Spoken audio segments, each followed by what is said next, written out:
अंधेरों के सफ़र में साथ छोड़ना मत। सब्सक्राइब करो और आंखें बंद कर लो, क्योंकि आवाज़ें दिखाई नहीं सुनाई देती हैं।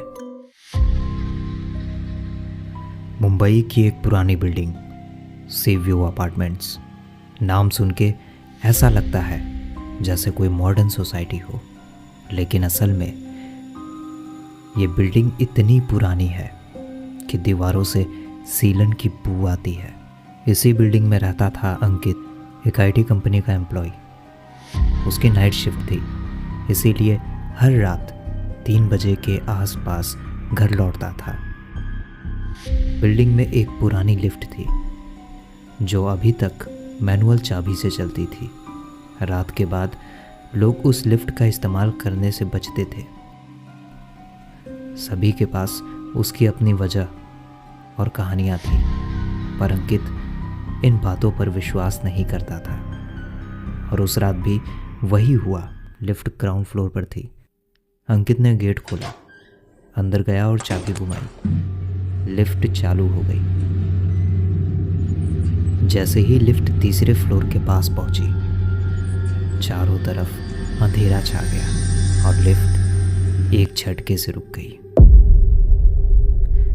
अंकित ने सोचा शायद पावर कट हो गया है, पर तभी लिफ्ट के कोने से किसी के सांस लेने की आवाज़ आने लगी। उसने मोबाइल की टॉर्च ऑन की, पर अंदर कोई भी नहीं था।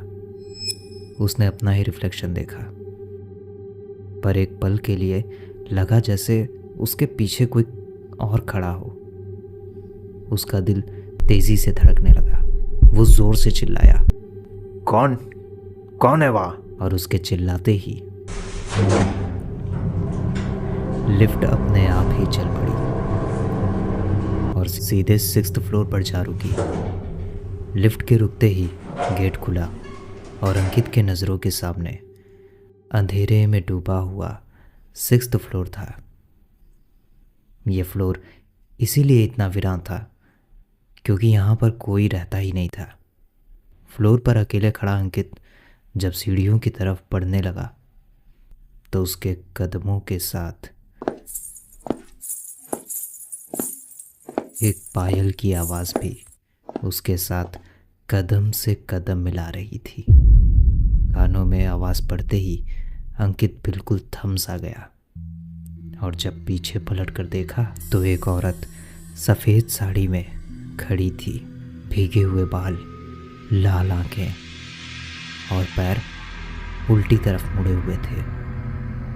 औरत धीरे धीरे उसके करीब आई और बोली, आखिर इतने लंबे अरसे के बाद कोई मुझसे मिलने आया है।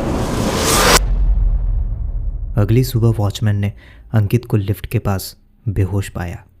जब वॉचमैन के जगाने पर अंकित को होश आया तो उसने सारी बात बताई, पर वॉचमैन का कहना था लिफ्ट तो पूरी रात बंद थी।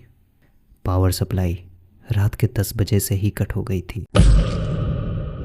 अगर अभी भी थोड़ी हिम्मत बाकी है तो सुनो अगली कहानी।